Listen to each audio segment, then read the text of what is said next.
ጽንዬ በእናትሽ ሌላ ሰው እንቅጠር እኔ ልጅ ምንም አልወደድኩትም መጀመሪያ ግን ምክንያቱም ማወቅ ይችላል በቃ አልወደድኩትም አባዬ ቆይ ምንድነው ሐሳብ ቆይ አንቺ ስታዩ ዝም ብለሽ የምትጠይው ማቶጁ ሰው የለም አንተ እኔን ስታሳድገኝ እኮ ሰዎች ያለ ምክንያት አይጠሉም እያልክ ነበር ያሳደገኝ አሁን ግን በተቃራኒው ራስ እያደረከው ነው ቆይ አባዬ ምንድነው ችግር ይሄ ልጅ ከዚህ ብሮ ከወጣ ጸበከኒ ጋር ነው የሚሆነው ጽናት ከልቤ ነው የምልህ አባዬ ከዚህ በኋላ ይሄ ልጅ ለማባረር ብትሞክር ጸበከኒ ጋር ነው የሚሆነው ጽኑ አባትሽ እኮ ነው የቻልከውን ነገር የቻልከውን አቅም መሞከር አለበት ቆይ አንቺ ግን ለምንድን ነው የምታክሽኝ አይ እኔ ያው ያለህበት ሁኔታ ስለማቀና ስላሳዘንከኝ ነው ሌላ ነገር ምንም ነገር የለው አይመስለኝም ከዚህ ነገር ምንድን ነው የምትጠቀመው ያው በርግጥ ያለ ክፍያ አይደለም እንደምንም ብለን ይሄ ነገር ከተሳካለን ከምታገኘው ነገር 50-50 ምን ስላደረግሽ ነው 50 የምትካፈዩ ምን ማለት ነው እዚህ ያደረስከው እኔ ነኝ እዛ የመጨረሻ ግባችን ላይ ማድረስ ምን ነኝ ተስማምተናል አላቀም ከትናንት ጀምሮ ስለሱ መጥፎ ነገር ነው ስታወራኝ ነበር የሆነ ነገር አለ ይኸውልሽ እኔ በቃ ሳው ደስ አለኝ አለባበሱ ዝርክርክ ነው እና ይሄ ቢሮ ኢቲክስ እንኳን የለውም በቃ እኔ አልወደድኩትም ይቅርታ ወይ በቃ አባዬ በጣም ተቸግሯል ማለት ነው ታቆይል እዚህ ሀገር እናሰራው ውጤት ይኖርህና ግን ልትቀጠር ስትሄድ ሁሉም ነገር በዘመድ ነው ቆይ ይሄን ልጅ አንቺ ታውቂዋለሽ እንዴ ምን ነው ለሱ ጠበቃ ካልቆምኳልሽ ተሳስቼ ይሆናል የኔ ልጅ በቃ ትንሽ ንፋስ ልውሰድኝ ሻላ አባዬ አዎ የኔ ልጅ እሺ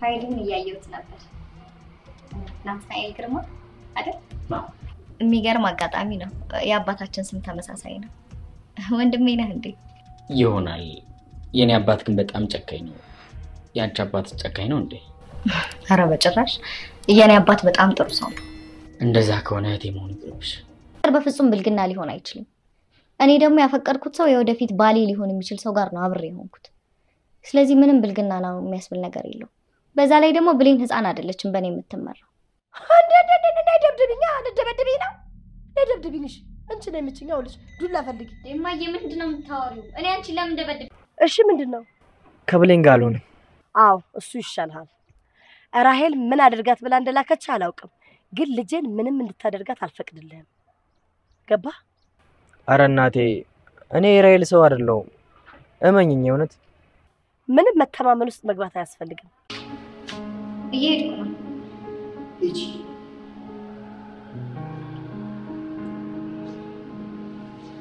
ከማን ጋር ነበርሽ ሰፈር እማዬ ምንድነው እንደዚህ የምታፋጥጪኝ ብቻዬን ሰፈር ውስጥ እየተንቀሳቀስኩ ነበር ብቻሽን ሰፈር እየተንቀሳቀስሽ ነበር ነው ብቻሽን ድራሽ አንቺ ውሻ ጭራሽ አድርገሽ ነው አንቺ አጠር ላጠር እየዞርሽ የምትላላሽልኝ ጥግ ለጥግ እንትን የምትይው ምን ጊዜ አድርግሽ እንዴ እማዬ ጓደኛዬ ነው በቃ ዝም በይ ብዬሻለሁ አንቺ ጭራሽ ለኔ መመለስ ጀመርሽ ምን አደረኩኝ አሁን ነይ ብቻኛ ነይ ደብድብኝ ነይ አረ ነይ ብቻኝ ላንቺ ብዝና ነው እሱ ነው የቀረሽ ነይ ብቻኝ ለምትወሹ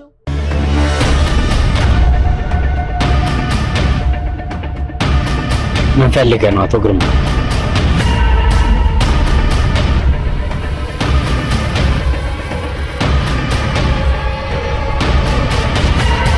አቶ ግርምሽ የተደበቀ ሚስጥር ወጣ አይገርምም አቶ ግርምሽ ከሌላ የወለደው ናትናኤል የሚባል ልጅን የብሌን እናት አምጥታ 50% እሷ ልትካፈል 50% እሱ ሊወስድ አደረገች በጣም ያሳዝናል ጽናትና ጋሻ ግርምሽ ተጣሉ ጽናት ናትናኤል እዚህ መስራት አለበት ጠንካራና ጀግና ስለሆነ ውጤቱ በጣም ከባድ ስለሆነ እዚህ ለቢሮ ያስፈልጋል አለች የሚገርመው ነገር ናትናኤል የሮቤል እናት ነው ሮቤል እዚህ ውስብስብ ያለ ችግር ውስጥ የገባው ከብሌን ጋር አብሮ ለመስራት ከራሄል ጋር አብሮ ለመስራትና ያ ሁሉ ገንዘብ ተቀብሎ እናቱን ለማሳከም ነበረ ግን ደግሞ ፍቅር ኃያል ነው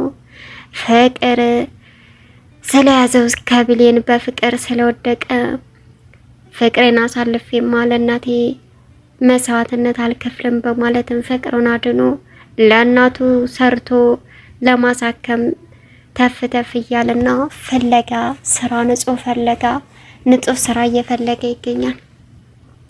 አሁን ናትናኤል ወንድሜ አትቸገር፣ ችግር የለውም እኔ እወጣዋለሁ እያለው ይገኛል። ግን ደግሞ በጣም ያሳዝናል። ውስብስብ ያለ የብሌን እናት አሁንም ግርምሽን ትፈልገዋለች። ግርምሽ ግን አይፈልጋትም። ከዚህ በፊት ብዙ ነገር ታዋየ ነበር። አሁን ግን ምን ሆነሃል ብዬ ስጠይቅ ልታዋየ ፈቃደኛ አይደለም አለችው። እሱም ምናልባት ጥሩ ጓደኛ ወይም ሚስጥረኛ ስለሌለኝ ይሆናል በማለት መለሰላት። እሷም እኔን ሚስጥረኛ ነሽ ከዳሽኝ እያልከኝ ነው በማለት ጮኸችበት። አንድም ተረት ተረተላት። ከዛም ተናደደች። አሁን ግርምሽ ልጁ መሆኑን አቋል። እናም አይቀጠርም ሲልም ጽናት ለዚህ ድርጅት የሚያስፈልገው ናትናኤል ነው አለች። ጽናትና ባቢ መታረቃቸው ደስ ቢልም አሁንም ተፊታቸው ትልቅ ጉብዳ ተደቅኗል። የድርጅትን 50% የብሌን እናት ለመውሰድ 50%ን ደግሞ ናትናኤል ለመውሰድና እናቱን ለማሳከም ቃል ተግባብተዋል። ማጣት ብርቅ አይደለም ቢላትም የብሌን እናት እንደምንም ብላ አሳመነችው። ሮቤልንና ብሌን አብረው እንዳይኖሩም እንዳያገኛትም አስፈራራቸው። አሁን ሮቤል በሁሉም ተጨናንቋል። እዚህ በእናቱ ህመም፣ እዚህ ደግሞ በፍቅሩ እንዳታያት እንዳታገኛት እየተባለ ነው። በጣም ያሳዝናል። ሰላም ውድና የተከበራችሁ የቻናሌ ቤተሰቦች እንዴት ናችሁልኝ? ሰላማችሁ ይብዛልኝ። ለዚህ ቻናል አዲስ የሆናችሁ ሰብስክራይብ ያደረጋችሁ ቪዲዮውን እስከ መጨረሻው ተከታተሉ። በእንጀራ እናቷ የምትሰቃየው ጽናት ቀጣይ ፓርት ይዘመተናል ማለት ነው። እንግዲህ ጽኑ አሁን አንተ ያስተማርከኝ ሰውን ሳታቀው ጥላቻ ሳይሆን ቀርበህ አይተህ ጥላው ነው የምትለው።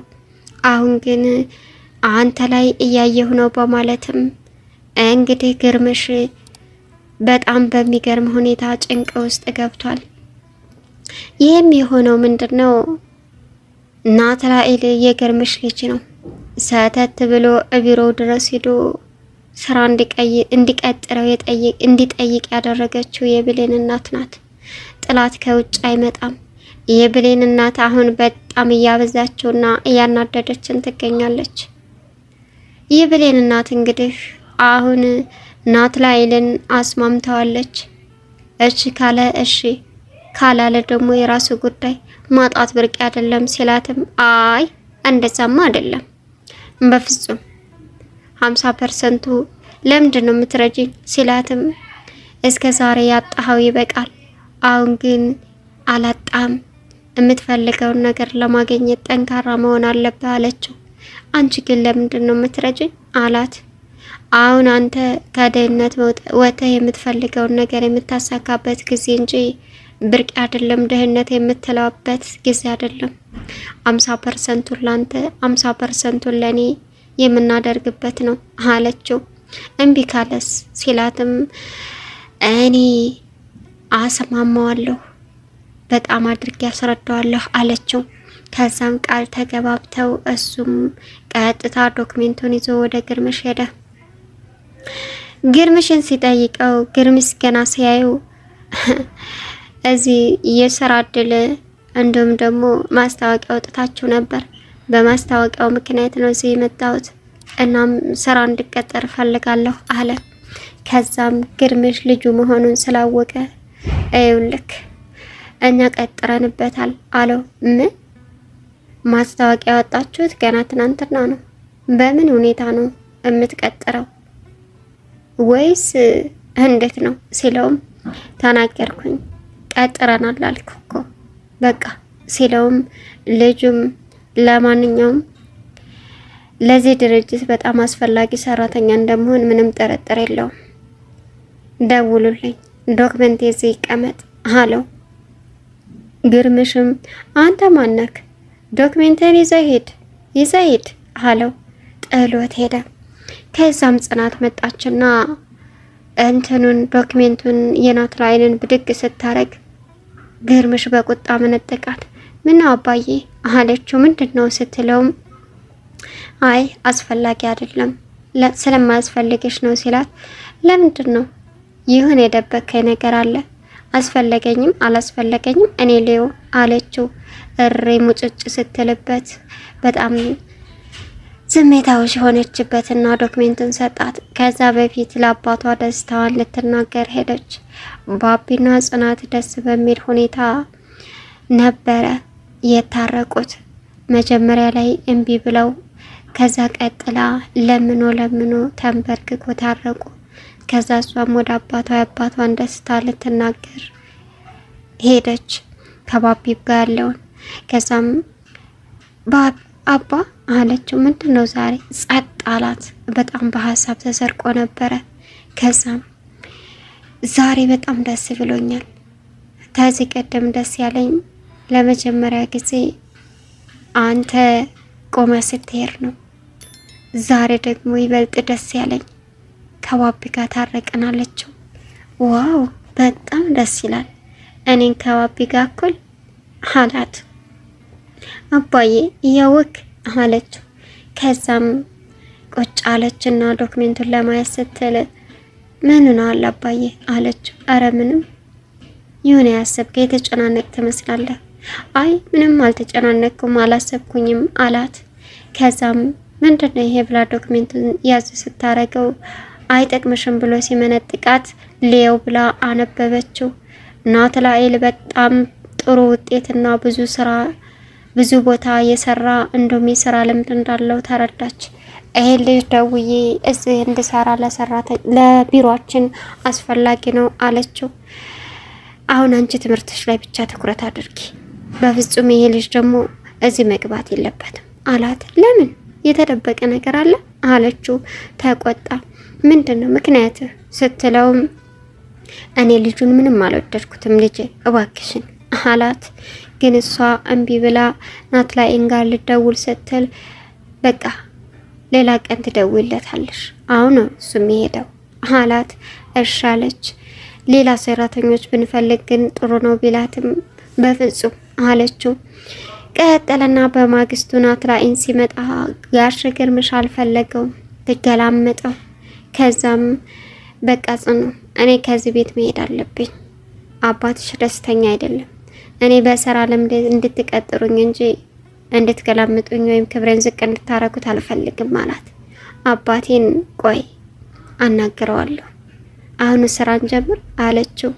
እሺ አይ አልፈልግም በቃ በስራ ለምድ ስላለ የትም ቦታ መሄድ ሄጄ መስራት እችላለሁ አላት።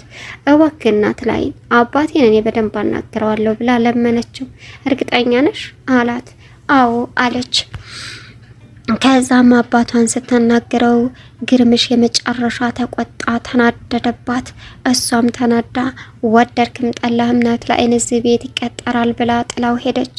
ከባቢ ጋር ሄዳ ባቢ ሰርፕራይዝ አደረጋት። አበባ ጎዝጉዞ ምናምን ባቢ እዛ ቢሮ መስራት እንዳለበት የጽናት ባል መሆን የምችለው ስራ ሰራ ነው በማለትም ራሱን ስላሳመነ እዛ ቢሮ ሄደ። ግርምሽን ሲያናግረው ግርምሽን በጣም ሳቀበትና በዝምድና መቀጠር አቆመናል ሲለው እንደዛ አይደለም አለ። ጽናትን አዋራትና ከጽናት ጋር ማውርቼ ሐሳባችንን እንነግርሃለን ሲለው እሺ ብሎ ሄደ።